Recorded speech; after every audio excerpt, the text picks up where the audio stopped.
ខ្ញុំខឹងអូយខឹងជួយចាប់ថាវាធ្វើបាបប្រជាជនហើយស្រងកក៏អត់ទៅរួចបាទចារត់ចូលត្រូវចងការរត់ចូលផ្ទះចូលសំបែងចូលគូចូលក្បៃសាប់គ្រប់បែបយ៉ាងណា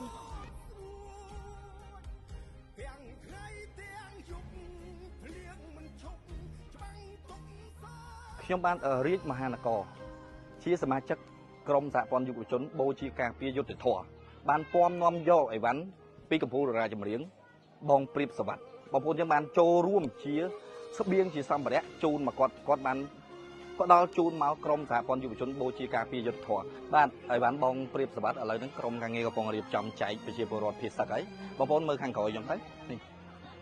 បាទរាប់រយគ្រួសារនៅនឹងជំរំមួយនេះក្រុមសហព័ន្ធយុវជនបូជាការពារយុទ្ធធរតែងតែប្រចាំទៅជំរំមួយទៅជំរំមួយគ្រប់តំបន់ទាំងអស់ដែលមានវិវាទជាមួយប្រទេសសៀម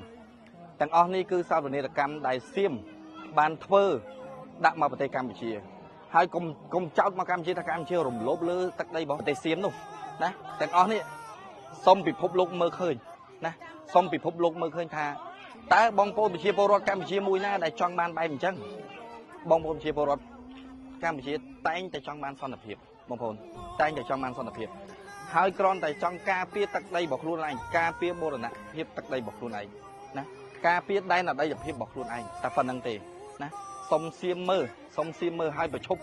ការឈ្លានពានជាបន្តណាមីងចេញនៅស្រុកណាខ្ញុំផ្សារជាប់ផ្សារណាមីងមកដល់នេះបានថ្ងៃហើយណាមីងតាំងពីថ្ងៃ8ថ្ងៃទី8ថ្ងៃទី8ថ្ងៃ8ដំបូងថ្ងៃ7ថ្ងៃ7ហ្នឹងបាទមិនដំបូងទេបានលើកទី2តែថ្ងៃដំបូង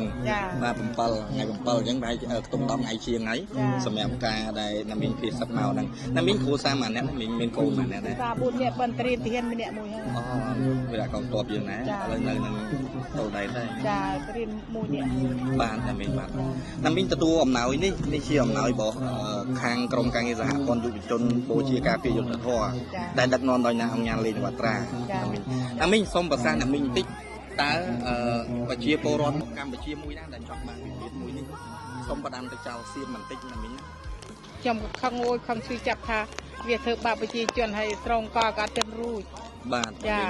រត់ចូលត្រូវចងការរត់ចូលផ្ទះចូលសំបែង